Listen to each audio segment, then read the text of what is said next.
Olá, a gente vai apresentar sobre o bambu e a sua aplicação na construção civil. O grupo é composto por mim, Antônio, pela Lavínia, pelo Rafael e também pela Thaís. Pode seguir.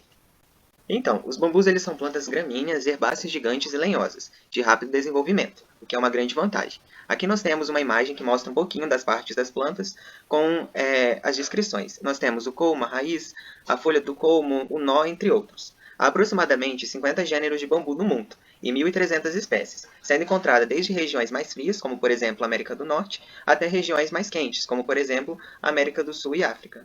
Pode seguir. Em menos de um ano, o bambu atinge a sua altura máxima, e após esse tempo, os colmos vão aumentando sua resistência e permitindo a sua aplicação na construção civil. As duas melhores espécies são a Guadu angustifolia, que tem grande dimensão e pouca variação dimensional entre os colmos, e também a Dendrocalamus asper, que tem excelente qualidade e boa resistência mecânica. Pode seguir.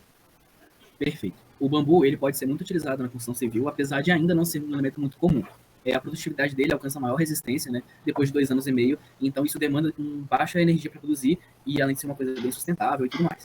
O bambu ele tem boa resistência mecânica e tem resistência à tração muito parecida com o aço, o que é uma coisa bem importante quando a gente pensa em construção civil.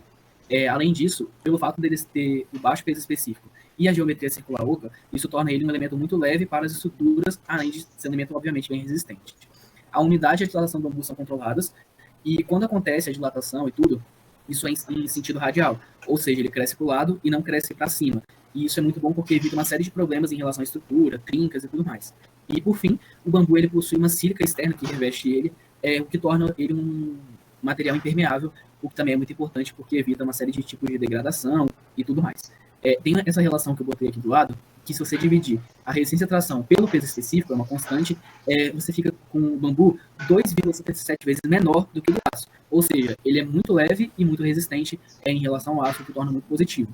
Uma série de estudos vem sendo desenvolvidos em laboratório para que essas espécies de bambu sejam melhores aproveitadas. Então, através de genética e tudo, você tem em laboratório sendo desenvolvidas espécies onde você vai combinar as melhores características de outras, o que vai possibilitar bambus mais resistentes e com menores tempos de produtividade para a construção civil.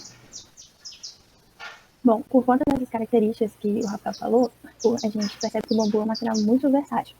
E eu vou trazer aqui alguns usos para vocês verem essa versatilidade dele. O primeiro uso, mais óbvio, é o estrutural, por conta da resistência e da flexibilidade dele.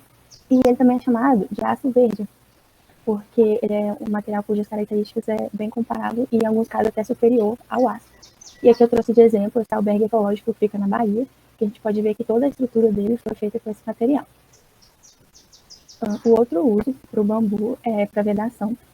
E isso é muito bom para países que possuem climas quentes, como o nosso, porque ele reduz a temperatura interna em até 4 graus Celsius, além de ser um material esteticamente bonito. Né? E, por fim, o outro uso é para elementos decorativos.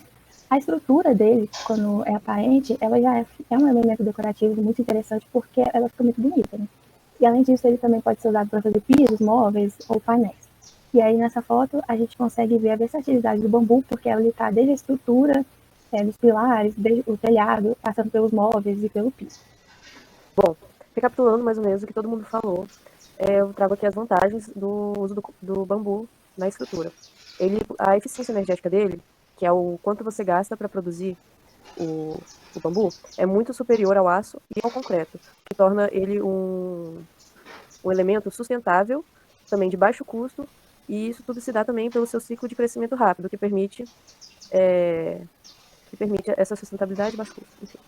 Ele suporta também alta resistência mecânica, ou seja, ele suporta grandes solicitações, principalmente quando está tracionado, que é um diferencial se comparado ao concreto, principalmente, e ao aço, que não possui tanta resistência na relação à tração, quando se compara ao bambu. Ele também possui baixo peso, que deixa a estrutura muito mais leve e permite vários usos diversificados e não convencionais que a gente está acostumado no nosso dia a dia, né? Como foi mostrado pela Lavínia ali nos exemplos. Bom, apesar disso tudo, ele tem as suas desvantagens, né? Por ser um material vegetal, ele deve evitar contato com alta umidade e com a variação de temperatura. Apesar da sua dilatação ser controlada e de ser boa, ela ainda não pode ser descartada como uma desvantagem estrutural.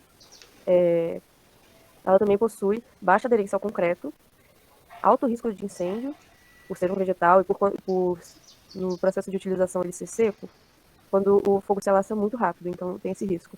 Tem uma instabilidade dimensional, porque é difícil controlar também qual vai ser o tamanho do colmo, das estruturas dele, por ser um vegetal e não ter esse controle de produção, sabe? Ele também, apesar de ter vários estudos vigentes e concluídos sobre o bambu, tanto na genética quanto no seu uso estrutural, como dito pelo Rafael,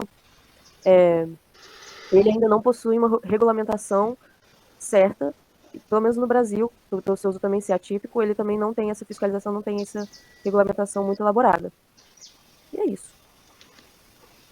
Aqui estão as nossas referências e a gente agradece. Obrigado. Esse daí deu quase 8 minutos.